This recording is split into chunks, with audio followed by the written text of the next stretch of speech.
So, Jay, we keep on doing these shows, and we have a lot of new stuff coming up. This is the time for Disney. So last time we were talking, it was bad Disney. So it was bad. This time? There's a little more bad Disney again, but there's enough good Disney going around that we can get out of that funk. And there's no one better to talk good Disney with than you, Jay, and friend from Nightcap Chat. Here to join us today, regular Ken Brown. Ken, what's up, buddy? Hey guys, Steve, Jay, thanks for having me, dude. Yeah, I love the crossover. I feel like in comics, there's tons of crossovers, but now I get to be part of a podcast crossover. A podcast crossover. I love it. I love it. So we're going to talk about some park-related stuff as usual, anything Disney-related, and then we're going to actually end the show with a big announcement that Ken and I have, and I'm really excited about.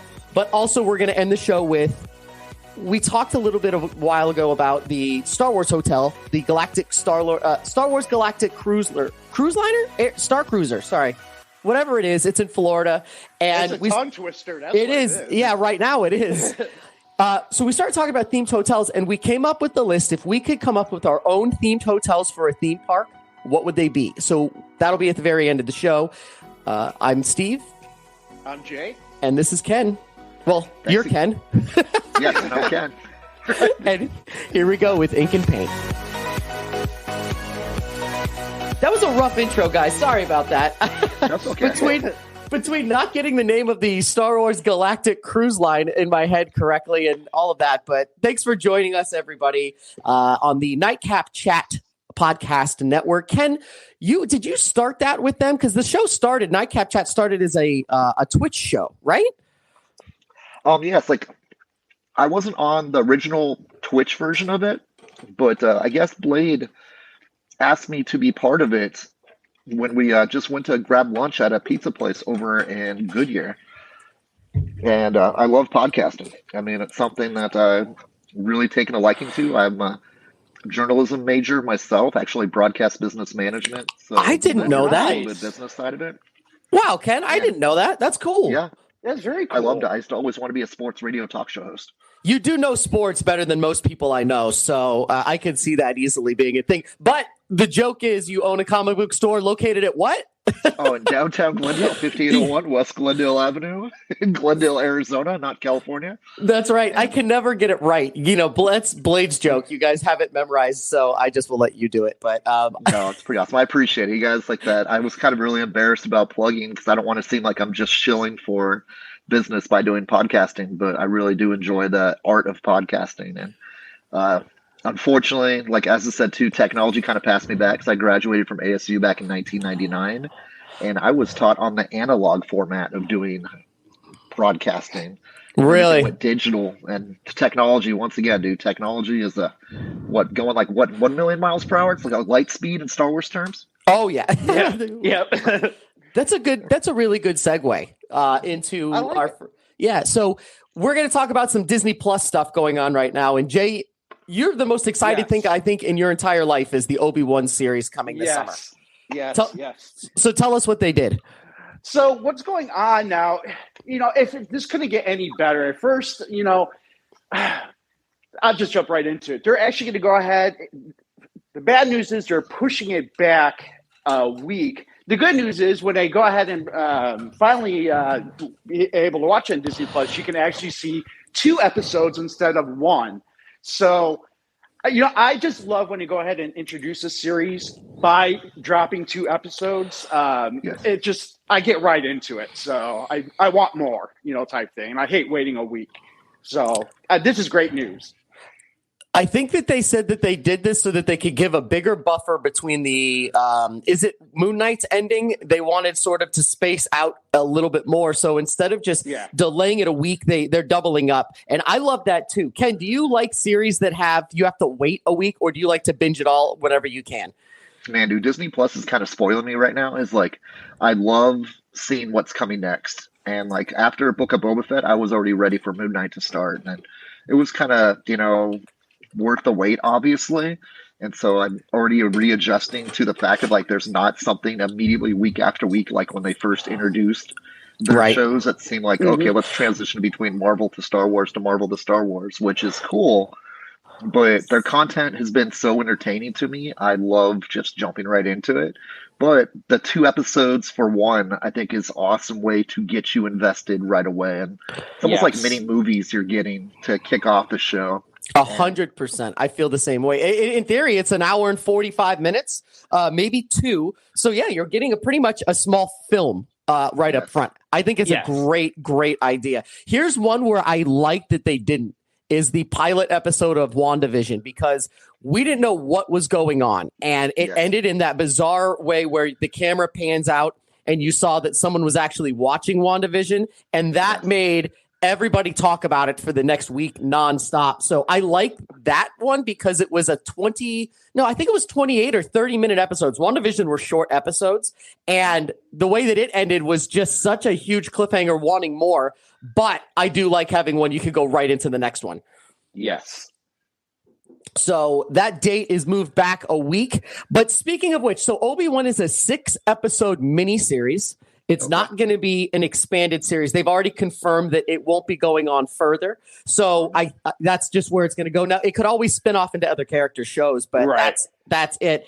Speaking of 6-episode miniseries, we're right now in the middle. We just last night, I hope all of us got up to speed on Moon Knight, because we are now 3 episodes in of the 6-episode series. So I'm going to let you guys go because I want to hear your thoughts on it. And Ken, do you know much about the comic version, or are you just into the show?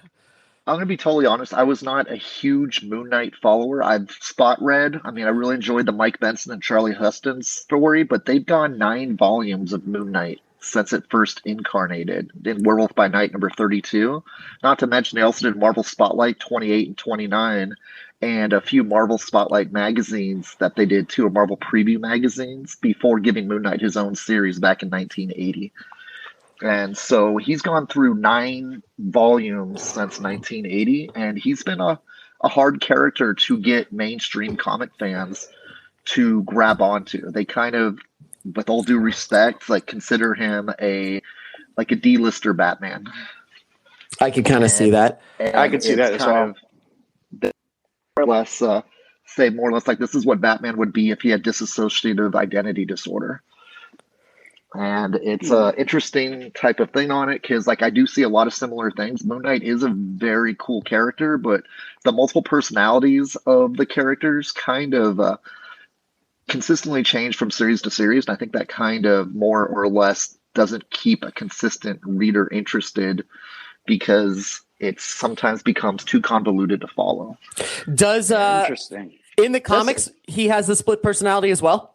He does, and it's kind of like, as said too, it's where the god of Noshu chose him to be more or less protector of people because I guess he was a mercenary ex-Marine that hooked up with the wrong people, and it's he became more or less Moon Knight by going on to a mission to find some more or less, oh my gosh, artifacts that turned out to be the god of Noshu being unlocked. And interesting. That's very interesting. It's like they've developed it so much differently over the years. Like as I said too, I was reading up a little bit on Marvel Wiki where they've added on to the fact of it's like he's had split personalities ever since he was a child, and it kind of became repressed with him. And it's the character they've really tried putting more and more into the onion of him over the years, which has made him more interesting. But it's as I said too, it's like it's 40 years of history that is a lot of comic book history to actually like close into 45 years of history because he was created back in 1976. And so Wow. it's a lot of history for someone fresh to try to catch up on, which is great with these Disney Plus shows because they introduce you to something that is kind of like they look at everything and how can we recreate a story that is fresh, but then can still have elements to what people would recognize about Moon Knight. And that's what's great about a lot of the Easter eggs in there. Like in the first episode, when he was going up the floors, he went from, floor 3 to floor 2. That represents Werewolf by Night number 32, which was his first appearance. And little things like that are little Easter eggs that they put in this show to the comic fans. But at the same time, they have to create a story that's easy to follow. Do you know what I mean? Yeah. Oh yeah. Yeah. And No, those are Ken, sometimes the biggest challenges for comic book translations to TV shows and movies. If the fans are really diehard into it, they either love it or they hate it. Do you know what I mean? Yeah. Yeah. Ken, I got to tell you, dude, you are like the Obi-Wan of comic books. I I could just like listen to you, but I'm like, oh my gosh, you're crazy, dude, in a good way, in a great way. I mean, that's fantastic. This is what I've said before. There's an episode, if you go back and listen to it, and I think it's one of my top 3 favorite Nightcap Chat episodes, and it's where you guys were going over the anniversary of X-Men, right? In the Fox universe. Is that what it was? And it was like the 20th anniversary, which made me feel so old, of when X-Men hit theaters. And you guys were going through it, and it made me laugh because every time you'd bring something up, you'd have the year and the issue number and all of this stuff. I love your knowledge. I love listening to you talk this. Thank you. I wish, the sad thing is, like, I'm hard on myself because I wish I knew so much more about Moon Knight.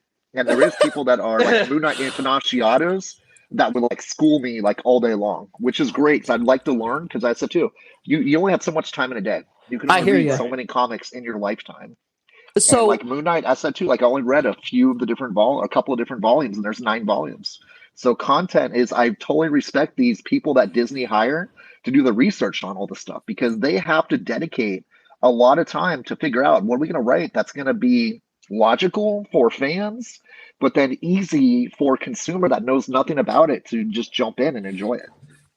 So you just brought up a really good point. And I mean, if we keep talking like this will be a 5-hour show, but you have a good point. Every time that Disney decides to go on with a new character, I want to see the behind the scenes. Like, I want to be a fly on the wall when they say, okay, you guys, you know Moon Knight. Well, now I want you to really know Moon Knight, because you have to develop a story that works and blah, blah, blah. Like, that team must just leave that meeting room and then just go and read comic books for weeks, because they have to know all of this stuff. And I just find it fascinating that they can change and make these different. So what are you thinking of the show so far, Ken? Are you enjoying it? Oscar Isaac has been amazing.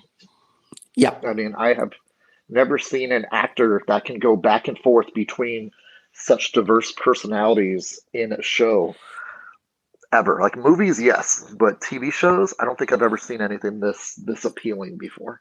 Well, we were reading up, and you know how anytime an American plays an English character, the people in the English world get real snobby, and they say, oh, the accent sucks. He didn't get it right, blah, blah, blah, right? They do that. So we were looking at the Reddit feed to sort of see what people were saying, and it's unanimous that he has got, they're saying, one of the best British accents, and the way he uses slang is exactly how people speak. And you have to give him credit, because there are scenes where he literally goes back and forth, and I find it fascinating. What a good actor.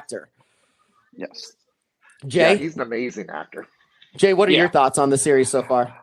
So I'm going to go ahead and be totally honest here. I 100% agree with Oscar Isaac. Unfortunately, I find myself, I am so lost in this series that the only reason I'm watching it is because of how great Oscar Isaac is in this. Really?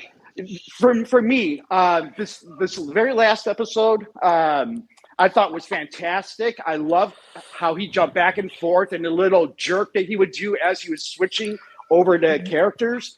I thought that was fantastic. But I'm lost. I am lost. And I've seen the first couple episodes a few times. I'm not sure where this is going. To me, especially with how the Eternals came out and how the flop that was, I'm looking for when have, excuse my language though, when have gods in the Marvel become so weak? It's like, what is going on here? They all decided to go ahead and hide under the rock, and they're happy with it. I don't get it. I love that thought process. Good point. The gods are just kind of like, okay, let's have these human avatars, and they are just, I said too, like really kind of push over gods. That's a good point. Did you notice like that? I kind of like, it was very subtly hinted at and not very developed in this third episode, but did you notice the third personality that was starting to break through that neither Stephen or Mark knew who was interfering? And they didn't really say, was like, you kind of like, oh, is that No Shoe taking over? Or what is going on, but there seems like that they're obviously prepping for a third personality to pop through here pretty soon. Interesting. I know what you're talking about, and I didn't expect that because I thought that already with two. Actually, it's almost like three personalities because it's No Shoe. Yeah. That's his name, right? The big guy with the pigeon head or whatever they called him. Yes. He's kind of a third. I don't know where that's going to go. And on the other hand, Jay, I am really interested in where this is going. I love the character. I think that Oscar Isaacs, when he eventually shows up in the MCU in a film, he will be a really interesting character. See, I love the design. I love the physical aspects. The cinematography on this show is fantastic. I really like how it's shot. The acting is all good. I personally, and Jay, I told you this on the phone. Sarah brought it up. She likes one aspect of this more than almost anything is she brought up, and Ken, you'll know this better than anybody. Most comic book superheroes, or just say superheroes in general, got that way due to like either a mistake, falling into a vat, too much gamma radiation, or it was an experiment, whatever. I think it's cool. And Sarah brought it up. She kind of blew my mind, so I'm not going to steal her thunder, that it is the gods. And I think that that's a really interesting sort of twist on where superhero origin stories could come from. So I'm riveted, and I think it's a lot of fun. And I am very excited to see where it goes and where the character goes, because so far they have not announced a sequel series to this. Disney usually doesn't announce it until the show wraps. Like, we didn't know there was going to be a Mandalorian season 2 until season 1 ended. So it's one of those things that they like to keep it under wraps until it's ready to go, and I guess sort of gauge audience response. But I'm interested to see what's happening because I'm riveted by this character. So I'm really enjoying it. Yeah, it's interesting, too. One of the 4 personalities in the comics that Moon Knight has is a taxi driver named Jake Lockley. And I don't know if that's where they're going with this, because it's interesting. He started an investigation agency in one of his series where he would use some of his multiple personalities as ways to find the criminals. And he would just use his different personalities to more or less, people talk to taxi drivers. And another one too, Mark Spector was a philanthropist billionaire, and he was able to get into the higher circles, and just little things like that. So I don't know if that's where they're going with this, is now that they're introducing this third personality, that they're setting up a second season of where they can do more with Moon Knight like they did with Jessica Jones. Do you know what I mean? Yeah, I do. That's interesting. And honestly, it sounds like he's getting really into the Batman character. If there's part of his personality that's a billionaire philanthropist, and he's, not solving crimes, but going after bad guys in that fashion, it seems very Batman-esque, which is why I know people always compare them. The first thing that I Googled was, who is Moon Knight? And it said Moon Knight is the MCU's version of Marvel's version of Batman. That's like the first thing that you see when you Google it, is the comparisons between the two, which is cool because I like Batman's realism, I guess you could say. And even though he is enchanted by the gods, I do enjoy this show a lot. I'm looking forward to seeing where it's going. So, Jay, I sent a video to you. I don't remember, but have either of you seen the Moon Knight character in DCA's Avengers Campus? Because now there is what Sarah calls fancy Moon Knight. Yes, Mr. Knight. Yep, and the full regular one in costumes that literally look like they came right from the screen. The main Moon Knight will walk the top of Avengers Campus. His eyes glow. He has the giant cape. And he walks and he doesn't speak to people. He just sort of leers at you, but he's only visible at nighttime. So he will show up quietly at night and walk around. And it's really cool. He looks fantastic. And then this last week, they unveiled, what's his name? Is it Mark's version of Moon Knight, which is fancy one in the tuxedo? Yeah, and Mr. Knight. Mr. Knight, that's it. And Mr. Knight is now walking around and talking to people at Avengers Campus. So that's awesome. The one thing I'll say about Avengers Campus, so we're going to shift this to the parks discussion here, but the thing with this and what I really liked about Avengers Campus is it's a character meet and greet area. They built it as it's got a ride and all of these things to go and do, but it's a really glorified meet and greet area for all your characters. And I love that they are so fast with them. So when I went there with Lila, we went there the week that Loki opened. And there was already a Loki in the his jail sort of, his suit, his sort of orange suit. He was walking around talking to people. I love that they're that fast with getting these new characters in there so people can meet them and take pictures with them. I think it's awesome. That is awesome. Yeah, I still have not even been able to get to Marvel Campus. I love to get to Avengers Campus at Disneyland. And it's said too, like the way Disneyland immerses you into the environment. I mean, it would be as cool as going to New York City, just looking around the buildings where these stories take place, and you actually have the characters with you. Because the way Disneyland recreates things, I'm sure it's just an amazing sight. I don't know. You can tell me more about it than I can even imagine, Steve. Yeah, so that's a really good segue. Jay and I both have a lot of park experience. We actually are going to wrap this show up with we just booked we'll just go right now. Jay and I just booked our trip. We're literally I'm taking my daughter, my wife, her friend, and then Jay's bringing his wife, and we talked about this for a year, but this last week we booked our trip to Florida for the opening of the Guardians of the Galaxy ride, which is called Cosmic Rewind, and we're going a week and a half after it opens, which I have figured out is the perfect time to go because you're not going to be spoiled by the ride and people talking about it forever, but also you have to give a certain time for the ride to break down and for them to figure things out. So, for example, we went to Star Wars Land 4 days after it opened, which was perfect because the first 2 days were riddled with issues, right? Nothing huge, but, the Millennium Falcon ride would shut down for 3 hours. And those people then lost 3 hours of time because they had to go do something else, but it was filled up. So that's when we're going. We're going to be there June 7th, right? June 7th, we will be at Epcot going on Guardians of the Galaxy's Cosmic Rewind. We will be staying at Disney's Pop Century. And then we will be doing 2 more days in the parks. We were going to Animal Kingdom. And then we're going to be going to Hollywood Studios where Jay gets to go see Star Wars Land for the very first time. And I have not been on the East Coast one. I've been to ours, I think, over a dozen times now. But we haven't gone over there. I know that they're mirrored, but Ken, to your point, the theme parks are doing such a good job of immersing you. And as much as I like Universal, they don't quite get the immersive sort of you're in a land because they only have Harry Potter Land, really. That's pretty much all they have. And while they have that down pat to a science, Disney is so good at putting you in these areas. Star Wars Land is absolutely fantastic. Every corner and niche of that area feels like you're in Batuu, someplace in the Star Wars world. It's fantastic, just like Harry Potter and Universal. So I'm looking forward to going over there and seeing the East Coast one. Ken, have you been to Star Wars Land? You have, right? I have not. I said too, I've not been to Disneyland. I've kind of been away from Disneyland. I want to say for about 6 years. Oh, wow. Oh, wow. Yeah, so I need to get back.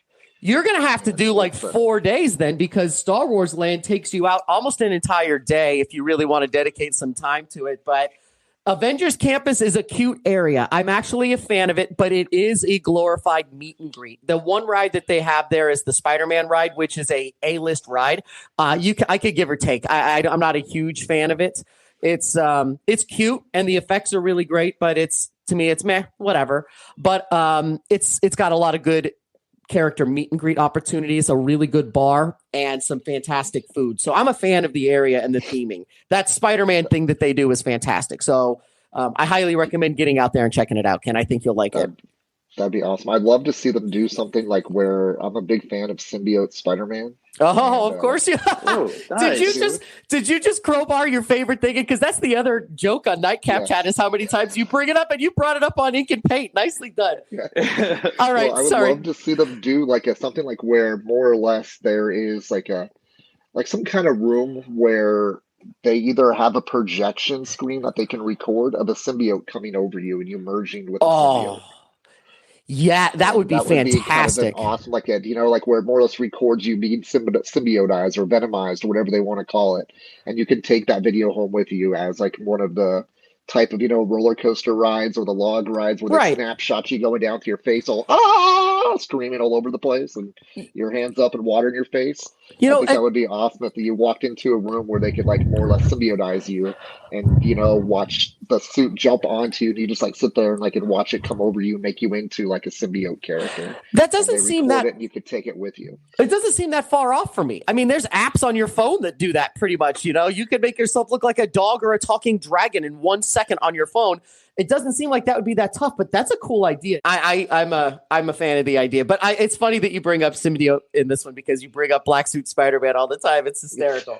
Hey, don't make me bring up Alpha Flight. Yeah, there we go. That's the other one. Oh my God, I love this. Okay, so sticking in the parks for a little while, I do want to cover one story that I call Bad Disney, but I just want to point something about it because there's something really interesting that I've always been riveted about. Okay, so everyone is following the news story about how Disney is really fighting the state of Florida over that new education bill, right? And they are not hiding it at all. They are very vocal about it. Well, last week, the governor, DeSantis of Florida, he came over. That sounded weird. The governor, DeSantis of Florida. The governor of Florida, DeSantis, he came back with something that I don't think a lot of people know about Disney. And he said that Disney pretty much polices itself because they have these very weird bylaws written in and these things that have been grandfathered in for decades that lets them operate almost like they're their own state inside of Florida. So let me explain that a little bit. And what he's saying is, I don't think that it's fair. I don't think that a company should run a absolutely just touch free. And I think that, if they're going to be fighting us, then maybe we should fight back. And here's the point that I wanted to bring up about it. Disney has been getting away with this weird sort of stuff for literally decades. So here's a couple of examples that I find wildly fascinating. First of all, they have a no-fly zone over Florida's Disney and California's Disney. They have approved a no-fly zone, meaning if you're in aviation and you look at a map, there is a big red circle where you cannot go in there. And if you fly over it, they will literally have jets scrambled from an Air Force base, and I'll tell you why. They didn't like a long time ago that people were flying planes with banners for like Gatorade or Monster. They hated that it was taking away from the immersive park experience. They always hated it. And then 9/11 happened. When 9/11 happened, Disney said, nope, we're afraid that we're going to be a target and we want a no-fly zone. And the FAA approved it. The FAA approved a no-fly zone right after September 11th over Disney and Orlando's other sort of theme parks for a little while, right? Okay. They have since proved that it's not really effective anymore because now FAA is way more strict on everything. The odds of that happening the same way is minimal, blah, blah, blah. The local Florida airplane and Anaheim airplane union, whatever you call it, the aviation community has had multiple lawsuits trying to get rid of this thing because it's a real big pain for the airlines because they have to make a different approach. Private people can't fly anywhere in that area. And to be honest, those people do make money by advertising behind their planes, and they don't know why they can't do it. And every year they bring it up as a lawsuit, and every year Disney beats them because Disney has the biggest paycheck in the world. So Disney gets away with weird rules. Here's another one. Think in your guys' head of a cruise ship right now. What color are the lifeboats? Those big plastic lifeboats. Just think in your head what color they are. Gosh, dude, it sounds crazy, but I would say like orange, black, or white. It's orange. They're orange. And there's a reason for that. The Coast Guard figured out in the 40s that from an airplane, you can see orange the best in the water. Well, guess what? Disney Cruise Line, their ships have yellow, a bright yellow lifeboat system. They are the only group in the world allowed to go in our waters with yellow lifeboats. They wanted it to be the exact color of Mickey's shoes. They got it approved. So that they can be the only people that have yellow lifeboats. They're the only ones. They made a grandfathered in exception for them. And now other cruise companies have tried to get other bizarre colors and they say no. There's lawsuits every year and Disney just beats them. So what DeSantis is saying is Disney World has their own policing. They have their own jail system. They have their own tax codes if you live in their area. They have their own building permits. They have all of this stuff on their own because they are the biggest employer in the state of Florida. They get away with this. And his point is, if you guys keep pushing us, we're going to push back and sort of get rid of all of these special things that you guys have. Isn't that weird that they get away with that kind of stuff? They almost operate off of like they're their own subsidiary of a state. They're like their own city that is immune to other rules. I mean, they got the Coast Guard to approve yellow lifeboats, but nobody else. How weird is that? That's yeah. So I've always been fascinated, even though I'm a Disney fan, I've always been fascinated with what they can get away with. And when you have the most expensive attorneys in the world, they get shit done. And it's fascinating to me. So anyway, it's a story to keep following because at any moment they can renounce those bills that they passed in there at any second. That's the ability of the House of Legislation in Florida or whatever, the governor's call. We can retract those, meaning that a lot of those things that Disney's been getting away with for years could go away. So I do think that Disney doesn't really care because they still think that their attorneys and their lawsuits will win. But it is something to look at because it is a very valid threat. And if they did take that away, Disney would look more like a Six Flags. And you would have airplanes flying around. You could have people selling bottled water out of coolers outside of the park entrances, just like at, a SeaWorld or a Six Flags. It would be significantly different. And I actually personally think that as much as I love Disney, they operate almost like they're different than everybody else and they get away with murder. And maybe they do need to level the playing field. Maybe everybody gets the same rules or nobody gets them. I got a question then too. Is like, how many people do you see fly over Magic Mountain or Knott's Berry Farm or? I don't. Is there a lot of people flying over them? I guess I'm not paying attention. Yes, Magic Mountain is one of the most popular places. There's airstrips around Magic Mountain, and we're talking in California, that literally fly over with different banners whenever they're paid to do so. So that's it. Yeah. Yep. That's interesting. I did not know that. So if you're seeing a plane that's flying over any of these parks, they are not supposed to. Yes. Well, no. Hold on a second. Over Disney. Now the other, so like, Ken, you brought up a really good one.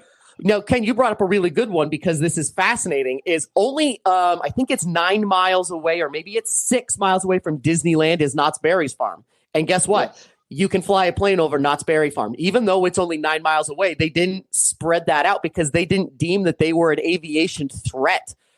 So Knott's Berry Farm was like, you're right, we get a fraction of the attendance and we're not going to try to sue to keep this going. You can fly a plane over Universal Studios. You can fly a plane. Actually, that's a little different because it's right by the Burbank Airport, so it's mostly a no-fly zone, but you can. So, and in Florida, you can it there too. It's just, I find it wildly fascinating. Yeah, that's crazy. It's interesting. Like, I did not know that was even a thing. Yep, it's very controversial. It's very controversial, especially to the people that work in that community. So, anyway, enough with the bad Disney. Let's go on to some good stuff. Here's an interesting thing. Right now, they are starting an overlay at Disney World and Disneyland. I think it's both, but I know for a fact it's the one in California. It's a small world, Jay. Your favorite ride to go on. My least favorite ride in the entire park. Nope, that's not true. Autopia is my least favorite. But my least favorite ride is getting an overlay of Encanto. Woohoo!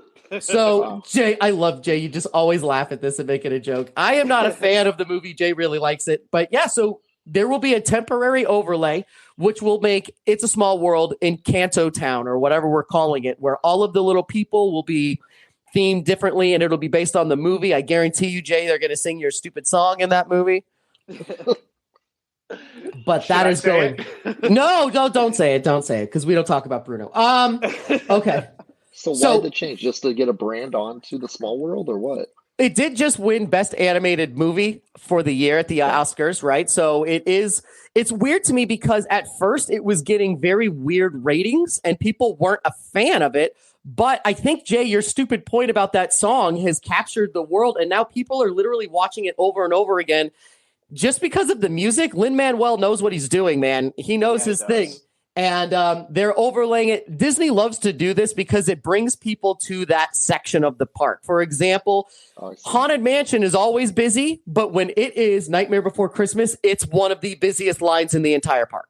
Yeah, that makes sense. When they started doing overlays in Disneyland's Space Mountain, they had one that was called Ghost Galaxy, which they did during Halloween. And you think that you can't really change that ride? You can. They added these big screens inside and they changed the music, and it's really cool. So that brings people over there. And now they have a Star Wars one called Galactic the Galaxy, whatever it's called, but it's Star Wars themed on the inside.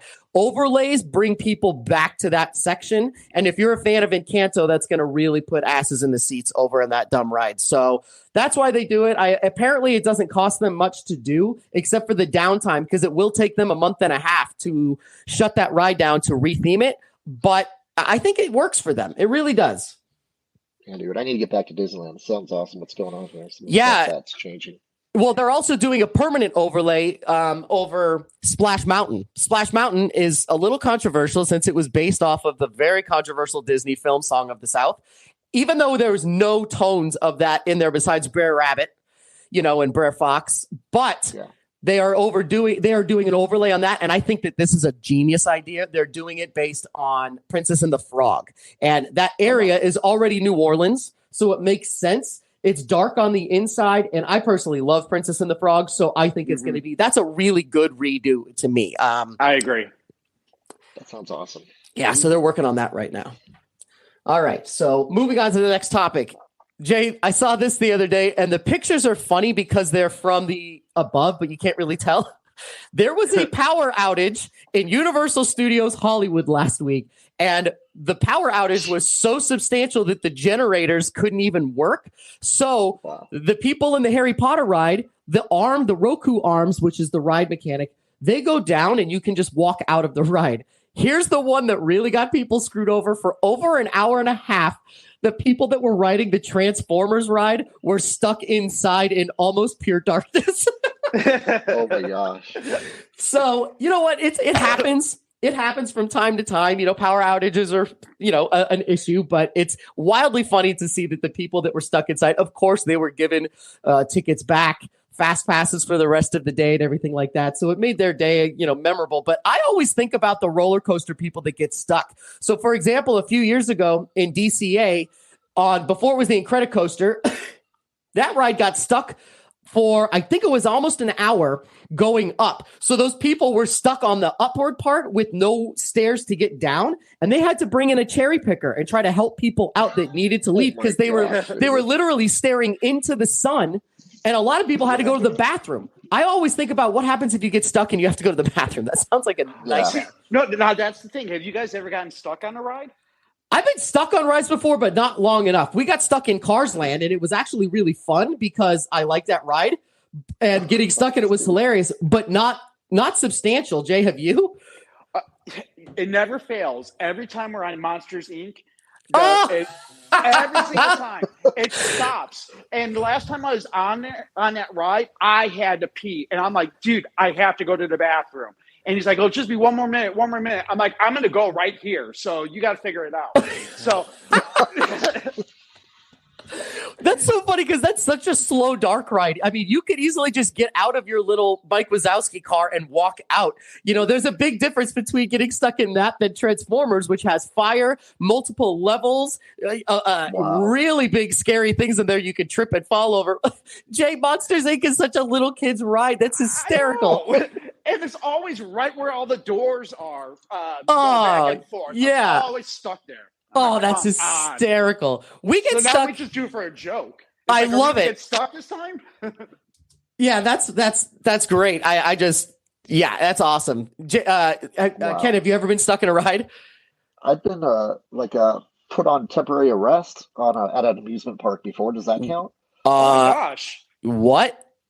Okay, it was. I was at Magic Mountain. I used to help out with the church youth ministry group when I was in college, and we would do California trips each summer. And one of the summers, I think my freshman or sophomore year of college, they did the trip to Magic Mountain, and I was on the trip, and we were standing out at Magic Mountain in front of one of the gift shops where they were doing art caricatures. And so me and one of the teens were watching the art caricature while we're eating lunch. And we saw someone from inside the store keep on coming out and pointing over in our direction. And we're kind of like going hey, Mark, dude, I don't know what's going on, but whatever reason, this lady keeps on coming out with this police officer and keeps on pointing at. I don't want to say being paranoid, but it feels like they're pointing at us. So we should probably wrap it up and get going to catch up with the rest of the group. And So we, finished the quick lunch and threw it in the trash and started walking. As soon as we started walking away, this police officer came up and said, "I need to put you under arrest." I'm going, for what? What did I do? The lady working there positively identified you as a counterfeit 20 passer. And I'm going, excuse me? I don't even walk in that shop. And I'm going like, well, you know what? We're gonna have to search you and ask you a few questions. I'm going, oh my gosh, dude, I don't even know if I have $10 on me right now. And it's so they took me to the side. I was in the walking path across from the gift shop, and they were like searching me and asking me questions. And I said, hey, I'm here with the youth ministry. I'm here with the church group. Yeah, exactly, dude. And I go, you can like ask me whatever question you want, but I promise you I did not even walk in that store. I don't know how that lady identified me if I didn't even walk in. And like after about 5-10 minutes, they said, yeah, we don't have any evidence on you. Thank you. Have a great day. And I'm going, WTF just happened, man. This is absolutely crazy. I've never had Did you see like that whatsoever. Did you see the lady again? No, I kind of wanted to walk in. I go, yeah, by the way, dude, it's like, do you have any counterfeit 20s you can give me? Yeah, exactly. Dude, but it was crazy because just because I was wearing a similar outfit, she positively identified me as the person. I'm going, okay. Like, I can't remember what I was wearing that day. It was probably just like shorts and a t-shirt and, walking shoes. That's about it. Wow. But I was going, oh my gosh, dude, how crazy is that? Of like all the people that go through an amusement park during a day, you not even walking into a shop get possibly identified for passing counterfeit money. Oh, that's insane. It was crazy. So that's my craziest amusement park trip story. Well, I have one, and we did get stuck on this ride, but it was only for about 10 minutes. But there's a funny part to this story. So a long time ago, Lila and I were on Grizzly River Run, which is a tube ride in Disney's California Adventure, where you sit in the big circle that has about, Jay, does that seat about 8 people? I think it seats 8 people. Yeah, it's like, yeah. And so, Jay, Ken, do you know this ride? You know the big circles that you go up and then they go down, they bounce off the sides, and the waterfall splashes you and everything. Do you know this? Yeah. So okay. Which park is that again, though? California Adventure. It's right over by the hotel. Okay, so my daughter and I are on this ride. My wife doesn't want to get wet, or she's not with us. I can't remember the reason, but we're on the ride. We're doing our thing, and we're having fun. And we get to the end, and the end is how you get on and off. Is there's this giant, Jay, it's probably about 60 feet across, right? It's a big wooden circle that rotates. So you get off, and then the next group gets right on, right? Well, the big circle stopped. So that means that all of the little tubes that you sit in started backing up. Now, the funniest thing is we were the third one from the front, which really annoyed me because I'm like, dude, you could just climb out and get on that thing and walk out right now. They would never let that. But here's the funny part.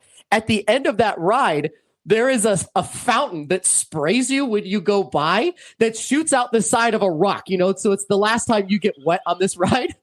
The car behind us was right in the pathway of that thing. So for 10 minutes, it just kept on blasting them in the face with water. Oh, no. They sat there. Now, they're seatbelted in, right? But it's a plastic seatbelt. So they were laughing about it, and they were undoing the seatbelts, and all 8 people were crammed on the side so that they wouldn't get wet. But it kept blasting them in the face for 10 minutes. They could not turn off the fountain. The people walking by were cracking up. There was maybe 100 people just watching them get blasted in the face. Like every 15 seconds, it would just go brr, psh, right in their faces. It was hysterical. That is awesome. Yeah. So the good news is if you had to pee there, you could have just peed your pants and no one would have known. No one would have known. Yeah, it's like being in a public pool. Yeah, it's exactly. Oh my gosh. Remind me never to go to a public pool ever again. But yeah, I love it. Water just got salty. What's going on here? Oh, well, anyway, so that's about all for the park related news right now. But we did want to get over to our one little homework assignment. And the 3 of us got together to come up with, if we could have a themed hotel like the Star Wars Galactic Cruise Line, what would it be and what park? And I'll just say it right now. Anything is a good answer. It could be literally a Universal park. It could be a Knott's Berry Farm. It could be any park that you wanted. But if you could make a rival themed hotel to a theme park, what would it be? Who wants to go first? let's see. So we're talking about like that. Does it fit into the park that's already there, or are you just doing something that would rival the park? You're saying now again, one more time. Okay, so I'll give mine. I'll just go first and set the template up. Mine is, Cool. I came up with a few, but I'm going to stick with my real, I have two good ones, but my top one is easy. And that would be to rival Star Wars Galactic Cruise Line. It would be Universal Studios, Florida, opening up a Jurassic World themed hotel, just like in the movie. And it could, awesome. Now it doesn't have to be on the park premises. So, for example, the Star Wars Galactic Cruise Line is not attached to the theme park. It's just outside. And when you want to go to Star Wars Land, you get on a shuttle thing that takes you in the back door. So it's very close, but it's not in Hollywood Studios. So I'm thinking if you go with the biggest name franchise, you have Star Wars, you have Marvel, and then the next one is Jurassic Park. And I think a Jurassic Park or Jurassic World themed hotel attached to or close to Universal Studios would be absolutely fantastic, because you could have the theming to look just like it. You could have a lot of different error, like get out, the same sort of a thing. The only other one that I thought of that would be relatively good, but it would still be a Disney property, would be a Marvel themed hotel. Like you're staying at the Avengers campus where you're checking in, and, a shield agent or a sword agent would check you in, and you could sit there and you could do battle games, kind of like the Star Wars one, where you would be sort of looking out for, hey, Loki's on the loose today, we got to find him, that kind of thing. So I know those two are softballs, but come on, a Jurassic World themed hotel would absolutely rival Star Wars and Universal, I think. Dude, Steve, you kind of surprised me. I was totally expecting you to say a Ghostbusters themed haunted hotel. I kind of was too. I agree. Oh, man. Well, wouldn't that be awesome? Okay, well, I take it back. My first one is absolutely that. That is absolutely what it would be. I didn't even think about that. You would be, oh my God. So first of all, that's not a Universal property. It's Sony, but they do sell Ghostbusters stuff at Universal Studios. And during Halloween Horror Nights, they had a Ghostbusters themed section that you could go through. So it would fit in Universal. I take back everything I said. I want Ghostbusters. Yep. Dude, that would be absolutely awesome. I would love to stay in a Ghostbusters themed haunted hotel. I mean, just the whole thing too, but like, the people that when you check in, they're inside their power pack suits to check you in, and all kinds of different things. Like they more or less scan you to make sure you're not ghost infested. Just all kinds of fun stuff to do with that. It's absolutely fantastic. Well, I got it wrong. Ghostbusters is my number one. I'm sorry. Oh. My apologies, dude. I like Jurassic Park more. Sorry. You got to stick with Jurassic Park. Oh, man. All right. Well, Ken, do you have one then? Gosh, dude. I was thinking it's kind of weird because I was trying to think about this really die hard, and I'm like a big sports fan. I was thinking okay, shoot, dude, like a certain league. But I said, what about like an ESPN themed hotel? Oh, you have different levels of the hotel be different. Okay, I'm on football. I'm on baseball. Yeah, exactly. And then you could have different, parts of the hotel that you can go visit. Like, okay, I want to stay in a room on the NFL level, and there's 32 rooms. Do you know what I mean? Because there's 32 teams. Do you know what I mean? Yeah. And, nice. Something like that. The max level, I guess, if there's not like a league that doesn't have 32 teams, then you could have it be like, okay, this right here is the All-Star room, or this right here is the Pro Bowl room, or whatever type of thing. And you just have different themes. So you want to come back to the hotel over and over again because, hey, you know what? I want to stay in the Kansas City Chiefs room this time. I want to stay in the Denver Broncos room this time. I want to stay in the New England Patriots room this next time. And each time you stay there, you get a different experience because, there's history of the team in every single hotel room that you stay in. See, now would you just something that's really fun? Whether you're a baseball fan, a hockey fan, an NFL fan, imagine like that. Even if you're a golf fan, you have 32 different golfers, one in each room, and it's a celebration of their favorite parts of their career, or the most famous parts of their career. And you just kind of, for a sports fan, I think that would be really cool to experience. As a trip. Would you stay at a rival's room just so you could go ahead and trash it? The what? Would you stay at a rivalry room just so you can go ahead and trash it if you're not a fan? Exactly, dude. Yeah, they give you stickers you can put up that are peelable off. It's like, you suck, Raiders. You know what I mean? Oh, that's hysterical. I love That's a good that. point. I didn't think about that. Do you know what I mean? It's like that. Obviously, you probably have to pay the fees if you defame the room or whatever type of thing Right. on there. They'd have strict, penalties. It's like, okay, if you leave this room with Yeah, if you take a dump on the floor of the Yankees room, then you're going to get billed extra. You're right. yeah, you leave a steamer, that's on you. Yeah.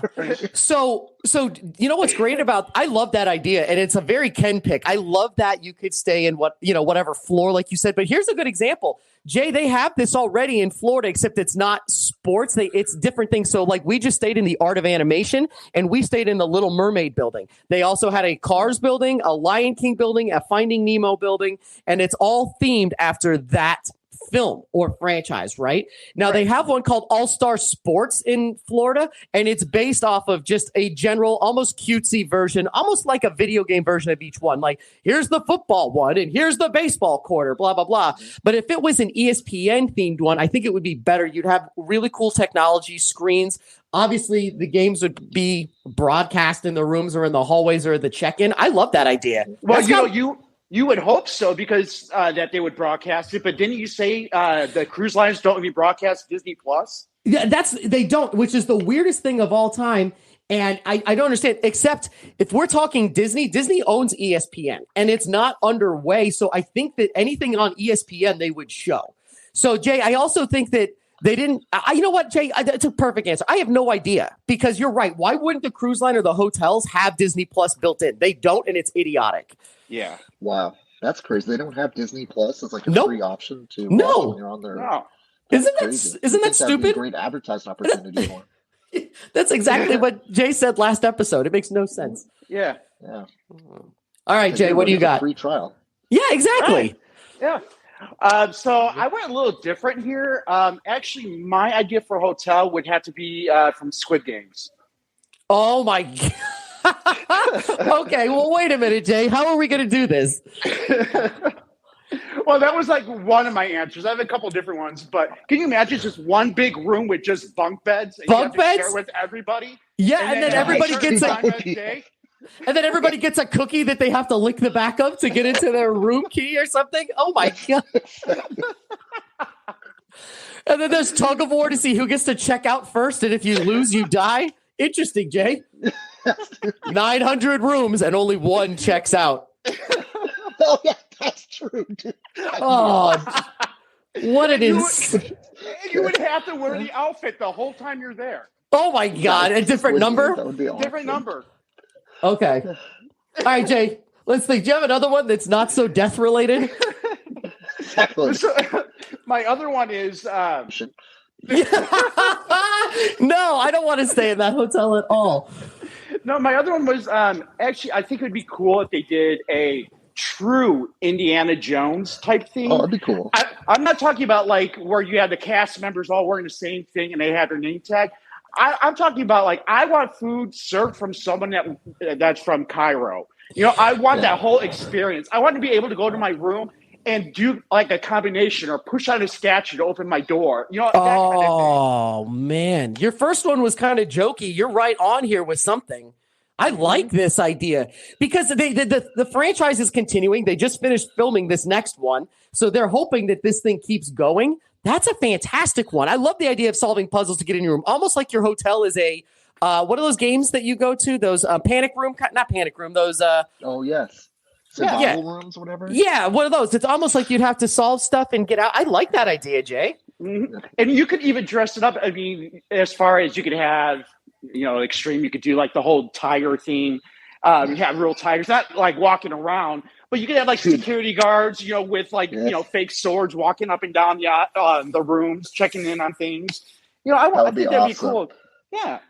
Like at your check-in, you get a map to try to find your room. Yes. Oh my! See, this is becoming a really good pick. And you can go ahead and cross a bridge, and now you're back to Squid Game again, Jay. Squid Game's Indiana Jones.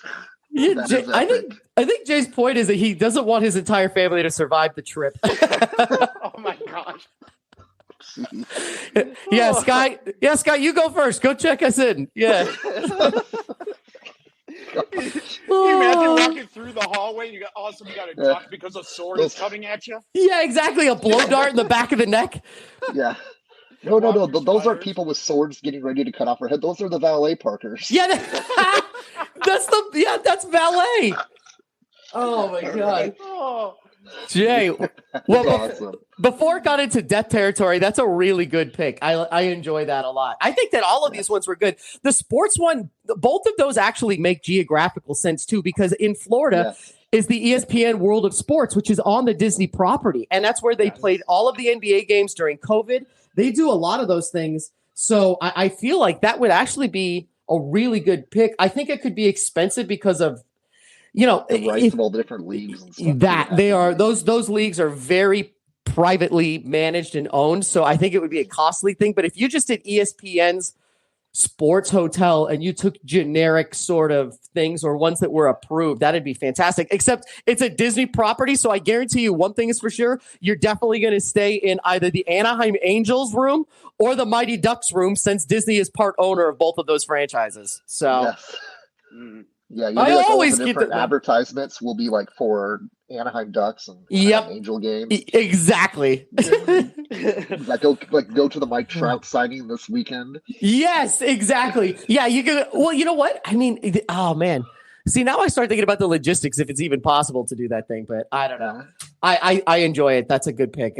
Maybe if Disney's listening or Universal, that they should start hiring us out, because I think that these ideas have legs, except for Squid Game one. Awesome. I don't think the Netflix hotel, I don't think would work. It would just be, at that point, you'd be getting too close to like Planet Hollywood, where it would just be all the Netflix properties, which, as we know, Planet Hollywood failed, except for the one that's still chugging in Florida. But, it is what it is. I thought of like the Netflix hotel that would be awesome is the Stranger Things themed hotel. Yeah, so I was thinking all of their big properties. You'd have a whole Stranger Things like entrance. The Demogorgon would be the valet guy. Yes, that would be That'd be hilarious.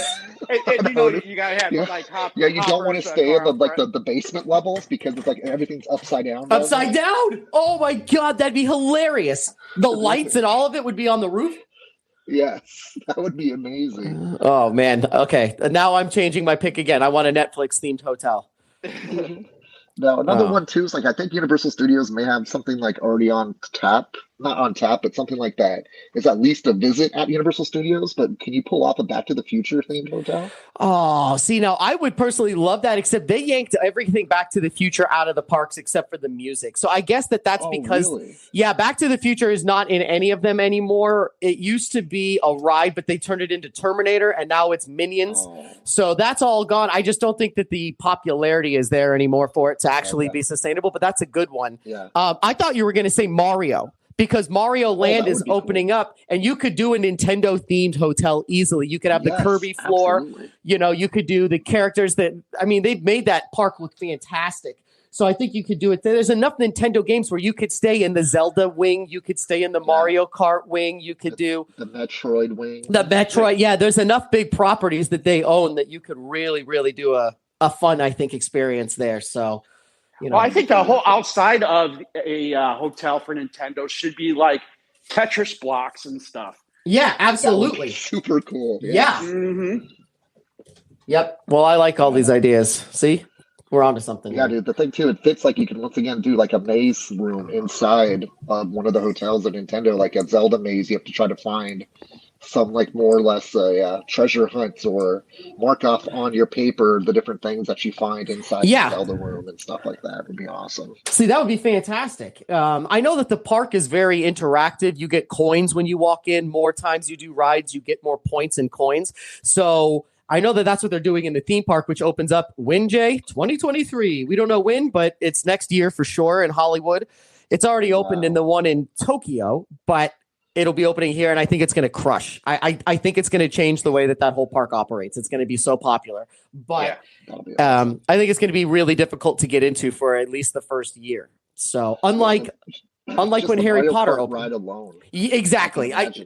Right? Isn't that's what we all talked about? As soon as they announced it, I'm like, well, they got to have a Mario Kart ride, which they do. So that's the big ride that they have. So anyway. They have you like wear hard hats and you got to bump and hit bricks. Bricks over your head? That's fantastic. I mean, hell, they could even do a ride where it's just you walking around, jumping up and visually like CGI hitting the coins or climbing on top of stuff. I mean, that's what the park looks like. It's endless. I just wouldn't want to jump down a pipe. I think that that would end up poorly. Pushing my nephew, go down. Get in there. Venus flytraps keep on popping out. Yes. Again, I like to throw Jay's family under the bus. Hey, Sky, you go over there by the chomp on the chain. Let's see how this works out for you. And that guy throwing hammers, let's just see if we can duck him. Yeah, exactly. Go see that Koopa guy. I think he's your friend.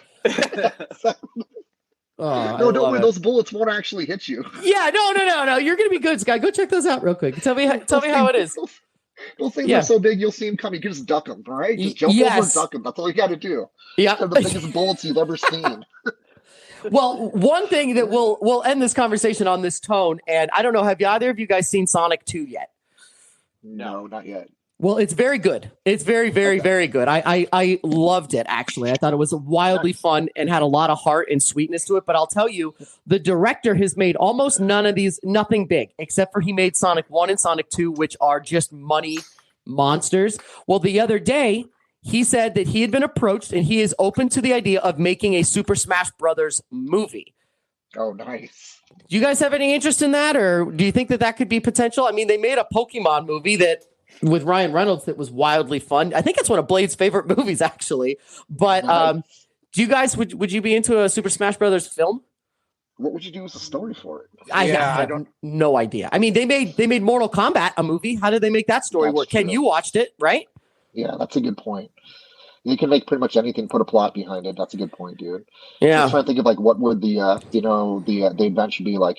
Something from the pipes, or it gets out of control and they got to put it back into the sewer, or what do you do with the?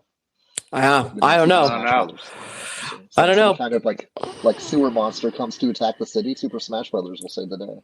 Potentially, yeah. I don't know. Mm-hmm. So that's what they're open to that idea. Yeah. So, all right. Well, we'll take seriousness with it. Yeah. Oh, yeah. Well, we'll wrap this up. Just want to end with one big announcement. We kind of teased it a little bit. I'm definitely going to tease it when we post it. There's a big thing happening with Ken and I, and we tried to get Jay to come down too, but it is too quick to our trip to Florida, so he can't make it. But this May 28th, here in Phoenix Fan Fusion, aka Phoenix Comic Con, for the people that don't know the difference, I am continuing on with the panel that was shut down during COVID about movie theaters. And I will be hosting a panel Saturday, the 28th of May at 4:30 p.m., which is one of the most prime times to have a panel in that convention. And those people have some sort of blind trust that what I'm going to do is going to be interesting because they gave me a really good time.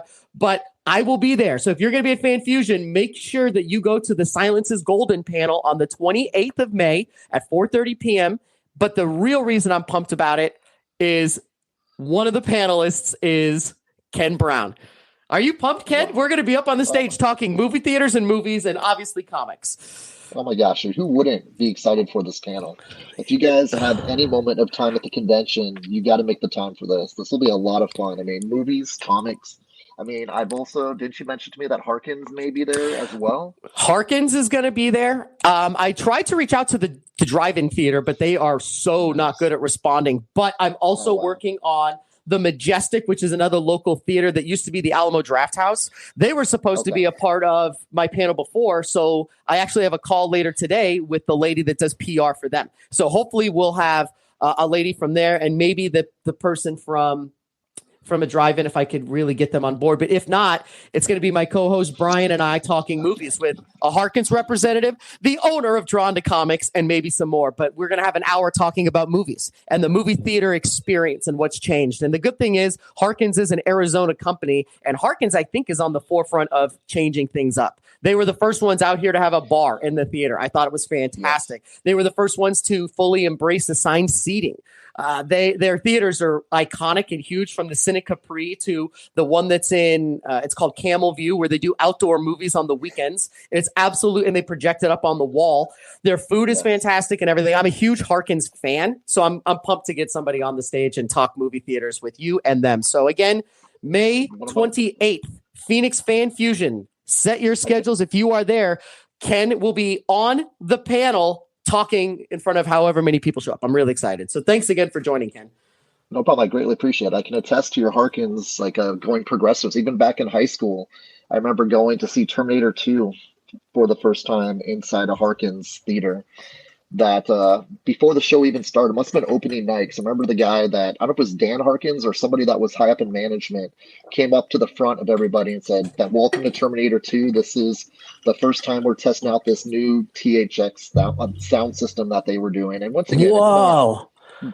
like I don't know if that's not the original THX, but they upgraded their sound system just for that movie, for Terminator 2, since it was such a big iconic release. And to see like people that are that heavily involved inside of their company come and just make a presentation before a movie in Scottsdale Fashion Square back at that time, it's like that they really care for their fans. I mean, they don't need to come there and just say like, it's because of you, the fans, and your experience and your support that we want to make sure we keep on providing you the best film experience. Yeah, that's awesome. One of the questions I am going to ask is people's first and favorite movie going experiences. So I'm going to definitely ask that question because it's relevant and it's personal to Harkins. So that's awesome. So be prepared to have that same story ready because I'm going to ask you on the panel because that is one of my questions. That's a great story. So anyway, set your calendars and show up over there. But that wraps it up, you guys. Ken, thank you for joining us. And, thanks, Ken.